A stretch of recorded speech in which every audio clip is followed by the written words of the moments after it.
سلام، در خدمت شما هستیم با جلسه ششم آموزش رایگان پالیگرافی. خب الانم نحوه جاگذاری تماس بالایی هست که ما ترکا بهش شوی میگیم.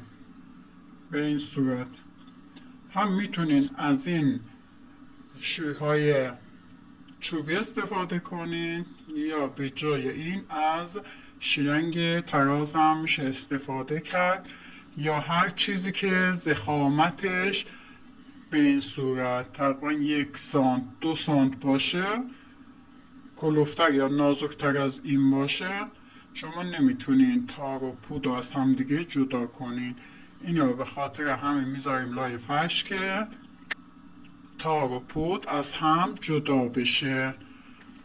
خب جاش هم اینجوری که مشاهده میکنین، اینجا 2 تا نخ که وسط بسته بودیم، این نخ پایینی میاد زیر تماسه پایینی و این نخ بالایی هم باید طور قرار بگیره که بالای تماسه بالایی باشه. الان به این صورت این کار رو براتون انجام میدیم. به این صورت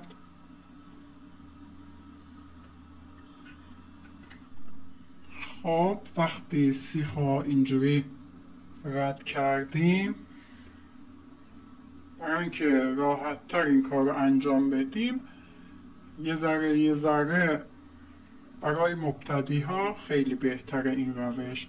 اینجوری میاریم سیخو بیرون و یه ذره خم میکنیم.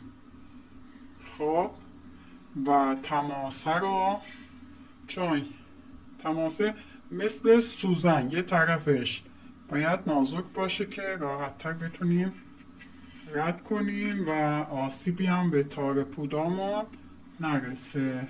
به این صورت وقتی سیخ اینجوری وای میسته، راحت تر میتونیم تماسه رو رد کنیم.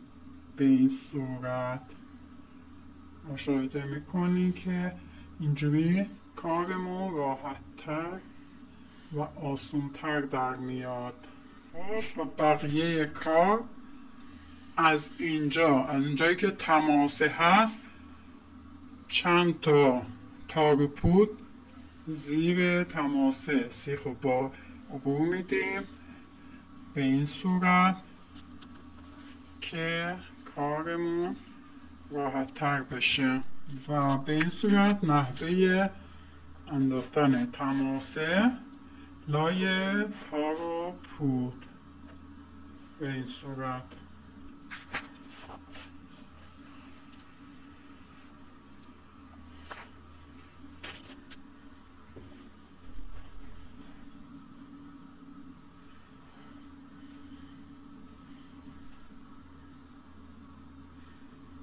و نقطه دیگه هم که اینجا هست، این نخ پایینی رو میکشیم روی تماسه قرار میدیم. خب و این نخی که اینجا به میخ بستیم از میخ رها میکنیم، به چاقو میبریم به این صورت و این نخ رو چند بار جلو عقب میکنیم که ببینیم تماسه رو درست انداختیم یا نه و میکشیم میذاریم بالای کارمون قرار بگیره.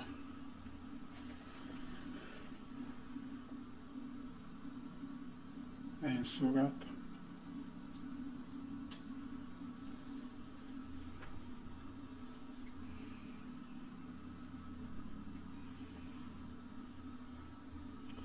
از اینجا میگیریم که در نره.